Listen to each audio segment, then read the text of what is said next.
This video we are going to study about emphysema. Emphysema क्या है? ये एक तरह का हमारा क्रोनिक ऑब्स्ट्रक्टिव पल्मोनरी डिजीज है। क्रोनिक सीओपीडी क्या है? हमारा एक प्रिवेंटेबल और ट्रीटेबल डिजीज होती है that makes it difficult to empty air out of the lungs. Emphysema हमारी वो कंडीशन है जिसमें हमारी एल्वुलाई की वॉल्स डैमेज हो जाती हैं, जो हमारे एयर सैक्स होते हैं वो डैमेज हो जाते हैं लंग्स में, making it difficult to breathe. ये हमारे नॉर्मल एल्वुलाई है और ये हमारे डैमेज्ड एल्वुलाई हैं जो कि एम्फाइजिमा में हो जाते हैं। एम्फाइजिमा क्या है? हमारा एक abnormal permanent enlargement of air spaces distal to the terminal bronchiole accompanied by destruction of their walls and without obvious fibrosis। एम्फाइजिमा में क्या होता है? हमारा एबनॉर्मल परमानेंट enlargement हो जाता है एयर स्पेसिस का, जो कि डिस्टल होती है टू टर्मिनल ब्रोंक्यूल्स, और उसके साथ ही साथ क्या होता है? इसमें डिस्ट्रक्शन हो जाता है उनकी वॉल्स का विदाउट ऑब्वियस फाइब्रोसिस। जो हमारे नॉर्मल पेरेन्काइमा की स्पेस होती है वो हमारी 1 मिलीमीटर हो जाती है। अगर हमारी 1 मिलीमीटर से ज़्यादा हो जाएगी तो वो एबनॉर्मल हो जाएगी एम्फाइजिमा के केस में। एम्फाइजिमा से क्या होता है? हमारा डायलेशन हो जाता है एयर स्पेसिस का by destruction of alveolar wall का। हमारे एल्वुलर वॉल का डिस्ट्रक्शन होगा जिसकी वजह से हमारी एयर स्पेसिस में डायलिटेशन हो जाएगा, which will leads to collapse of alveoli during expiration. जब हम एक्सपायर करेंगे एयर को तो वो हमारे एल्वुलाई जो होंगे वो कोलैप्स हो जाएंगे।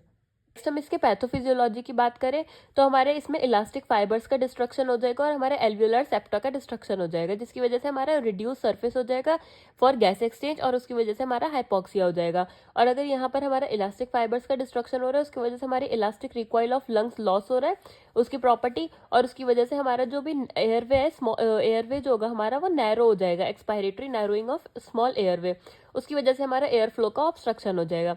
Expiratory narrowing of bronchioles flow होगा, फिर हमारा एयर फ्लो ऑब्स्ट्रक्शन होगा और हमारा अंडर वेंटिलेशन में हम चले जाएंगे। Mismatch between ventilation and perfusion can leads to chronic और पल्मोनर। इसके हम क्लासिफिकेशन की बात करें तो एम्फाइजिमा को हम 4 कैटेगरीज में क्लासीफाई किया गया है हमने।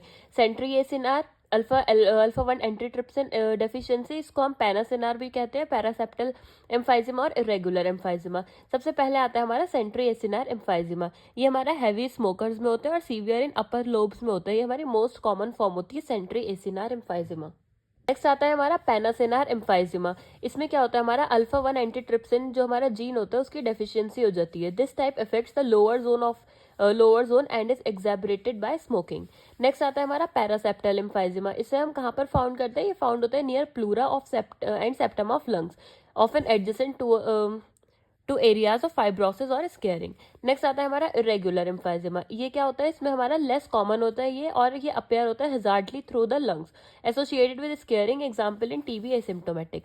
नेक्स्ट आता है हमारा इटियोलॉजी, या फिर इसके क्या क्या कॉजेज हो सकते हैं एम्फाइजिमा के। तो एम्फाइजिमा हमारे किसी भी इरिटेंट की वजह से हो सकता है, जैसे कि ऑक्यूपेशनल एक्सपोजर की वजह से हो सकता है, केमिकल इरिटेंट से, एक्सपोजर टू एनवायरमेंटल पॉल्यूशन हो सकता है जैसे कि फ्यूम्स, कोल या फिर डस्ट से, या फिर इनहेरिटेड जेनेटिक डिफेक्ट है जैसे कि अल्फा 1 एंटीट्रिप्सिन डेफिशिएंसी। हमारा इसकी डेफिशिएंसी है अल्फा 1 एंटीट्रिप्सिन की, तो हमारा एम्फाइजिमा हो सकता है पैनासिनार एम्फाइजिमा।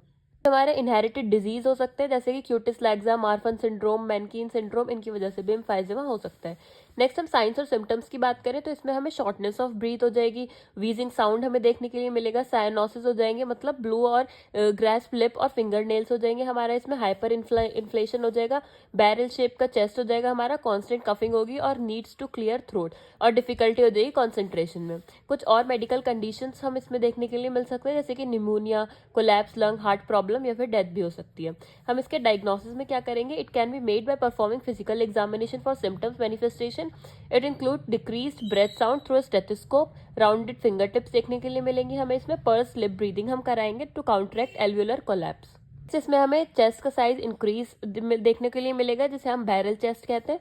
माल न्यूट्रिशन हो सकता है पेशेंट, इसकी हम कैसे डायग्नोसिस करेंगे? X ray, CT scan, pulmonary function test या फिर कंप्लीट ब्लड काउंट।